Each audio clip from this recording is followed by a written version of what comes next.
garder le cœur de serviteur de Dieu. Le cœur d'un serviteur des dieux.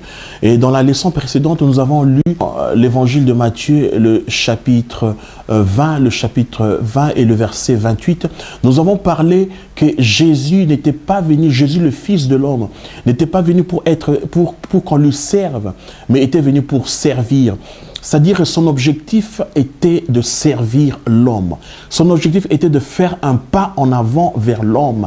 Et on a vu que dans la vie d'un chacun de nous, Dieu a fait un pas. Dieu est venu vers nous. Dieu est allé à la croix. C'est-à-dire que c'est le pas qu'il a fait pour nous venir en aide, pour nous tendre la main du salut. Et aujourd'hui, chacun de nous peut se réjouir du salut. Aujourd'hui, chacun de nous peut se réjouir de la paix, de la joie, peut se réjouir de l'allégresse qu'il reçoit de la part du Seigneur. Aujourd'hui, beaucoup de nous peuvent dire des promesses de Dieu qui sont réalisées dans sa vie. Mais frères et sœurs, quant à nous aujourd'hui, comme serviteurs, comme responsables de gardeurs d'un serviteur, c'est-à-dire que quant à nous aujourd'hui, à notre tour d'aller servir les autres, s'il y a quelqu'un qui s'est sacrifié pour moi, s'il y a quelqu'un qui a donné son temps pour moi, s'il y a quelqu'un qui a prié pour que je sois sauvé, mes frères et sœurs, ma responsabilité aujourd'hui est d'aller servir les autres. Ma responsabilité aujourd'hui est de garder mon cœur et d'être un serviteur, une servante de Dieu. C'est pour cela, mes frères et sœurs, mon message est pour encourager chacun de nous. Si vous êtes aujourd'hui, vous avez dérouté, vous êtes désorienté de votre chemin comme responsable, mes frères et sœurs, que reculons, revenons vers la parole de Dieu, revenons vers le premier amour que nous avons eu pour le Seigneur, devenons, restons des serviteurs de Dieu, gardons notre cœur comme serviteur de Dieu, que dans notre cœur qu'il n'y ait pas d'idolâtrie, qu'il n'y ait pas de choses qui vont remplacer l'amour de Dieu et l'amour de son peuple, qu'il n'y ait pas de choses qui vont nous désorienter, qu'il n'y ait pas de choses qui vont nous perdre notre direction, mais gardons le cœur d'un serviteur de Dieu. Pourquoi je dis ça? Parce qu'aujourd'hui, mes frères et sœurs, il y a beaucoup de gens qui se sont perdus. Aujourd'hui, grâce au nom de la réussite, on cherche à ce que les gens puissent nous servir. Le fait de chercher la réussite, on cherche à dominer sur les autres, on cherche à manipuler les autres. Les gens cherchent à manipuler les autres d'une manière ou d'une autre. Non, non, non, ce n'est pas la d'un serviteur de Dieu. Ce n'est pas l'attitude d'un serviteur de Dieu. Un serviteur de Dieu garde son cœur. Peu importe l'élévation qu'il peut rencontrer dans sa vie, il son cœur comme un serviteur de Dieu. J'aimerais parler quelles sont les conditions qui nous aideront à devenir serviteurs. Les conditions qui nous permettront à pouvoir toujours garder son cœur comme un serviteur, comme une servante de Dieu. Nous allons voir dans l'évangile, dans l'épître de Philippiens, le chapitre 2. Philippiens, le chapitre 2, nous allons commencer à partir du premier verset. Nous allons lire la parole de Dieu.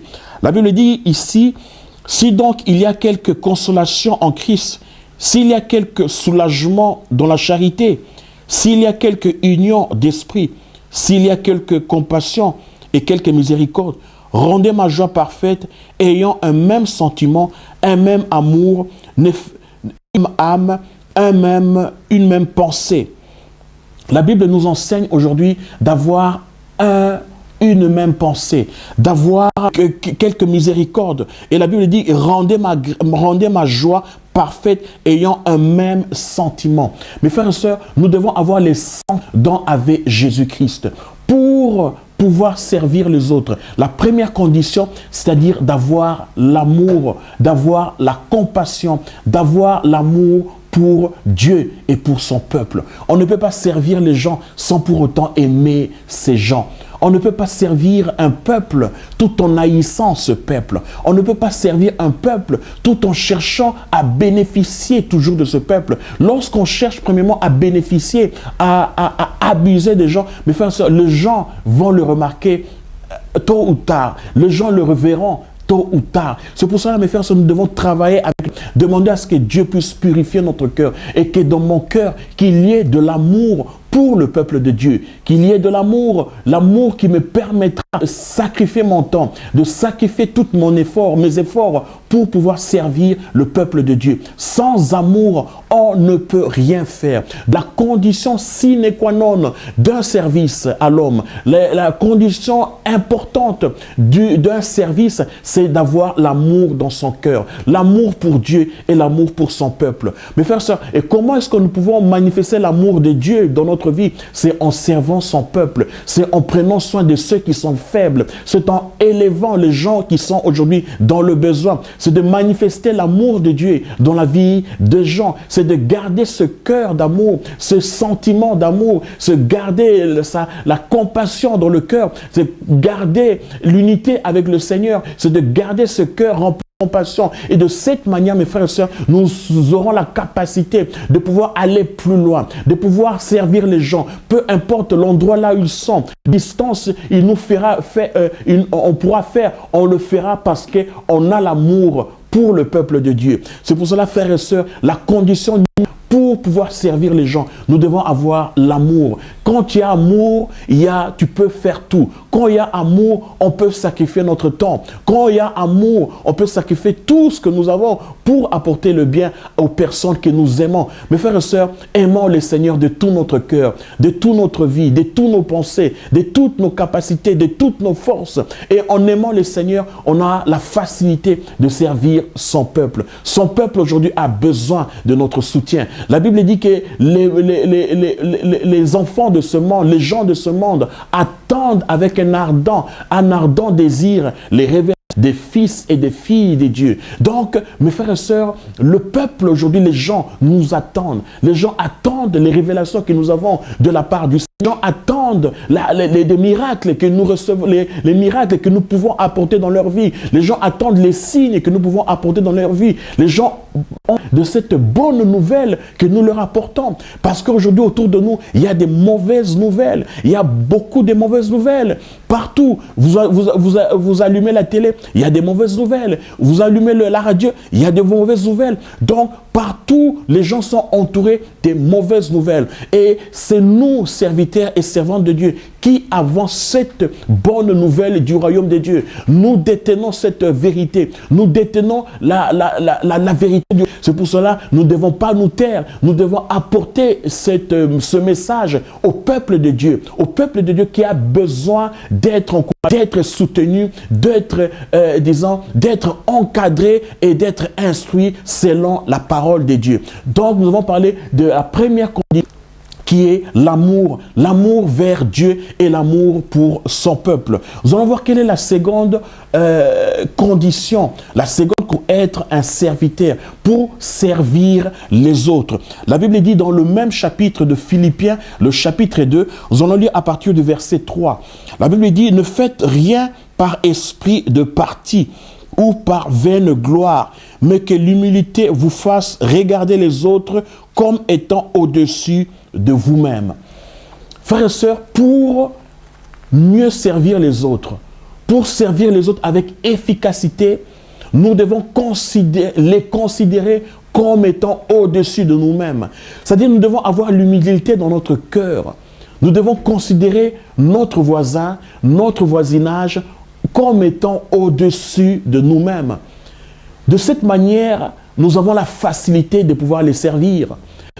Nous avons cette envie, nous avons ce vouloir, nous aspirons à pouvoir les servir. Nous les servons parce que nous les considérons au-dessus de nous-mêmes. Mes frères et sœurs, vous n'allez jamais vous sacrifier pour la personne que vous considérez en dessous de vous. Une personne que vous considérez qui n'a pas de valeur. Donc, nous voyons toute personne qui nous entoure d'une grande valeur. Nous donnons à chaque personne une grande valeur. C'est pour cela que nous les servons. C'est pour cela que nous sacrifions notre temps pour les servir. C'est pour cela que nous sacrifions nos finances, nous sacrifions nos efforts pour leur venir en aide, pour subvenir à leurs besoins. C'est pour cela, mes frères et sœurs, la deuxième condition sine qua non pour pouvoir servir les autres, c'est de les considérer comme étant au-dessus de vous-même, comme étant au-dessus de moi-même. Donc, quand je les considère meilleurs que moi, quand je les considère qui sont au-dessus de moi,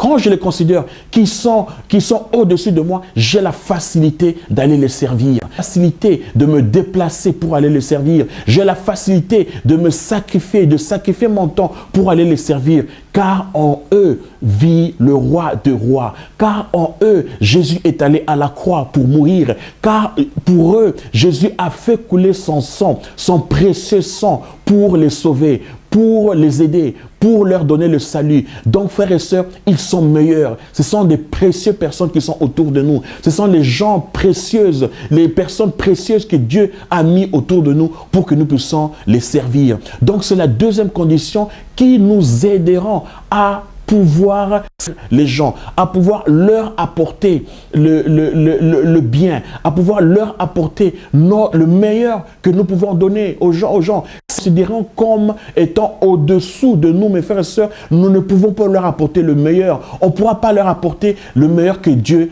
a placé dans notre vie. Donc je voudrais encore lire ce verset. La Bible dit, ne faites rien par esprit de parti ou par vaine gloire, mais que l'humilité vous fasse regarder les autres comme étant au-dessus de nous-mêmes. Donc, mes frères et sœurs, nous considérons toute personne qui est autour de nous comme étant au-dessus de nous-mêmes. C'est pour cela que nous leur apportons la bonne nouvelle. C'est pour cela que nous leur apportons Jésus-Christ. Nous leur apportons cet amour, l'amour que Dieu nous a donné, nous leur apportons. La troisième condition que nous avons pour mieux servir les autres, la troisième condition sine qua non que je m'aimerais énumérer aujourd'hui, permettra de pouvoir servir les autres, c'est de ne rien chercher à bénéficier des gens.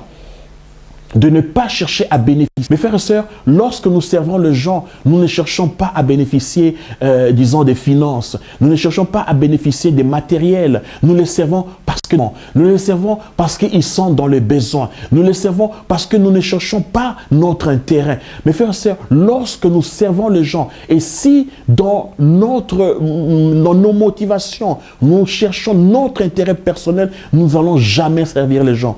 On ne va jamais se déplacer pour les autres. On va chercher à leur faire du bien.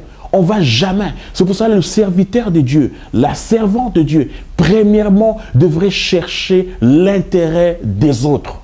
L'amour consiste à ce que nous cherchons l'intérêt des autres. Nous cherchons à servir les autres. Nous les aimons. Nous leur apportons la parole de Dieu. Nous cherchons leur bien-être. Nous ne cherchons pas à bénéficier de leur matériel, de leurs finances. Nous ne cherchons pas à abuser des relations que nous avons avec ces personnes. Mais premièrement, nous cherchons à les servir, à leur apporter Jésus-Christ.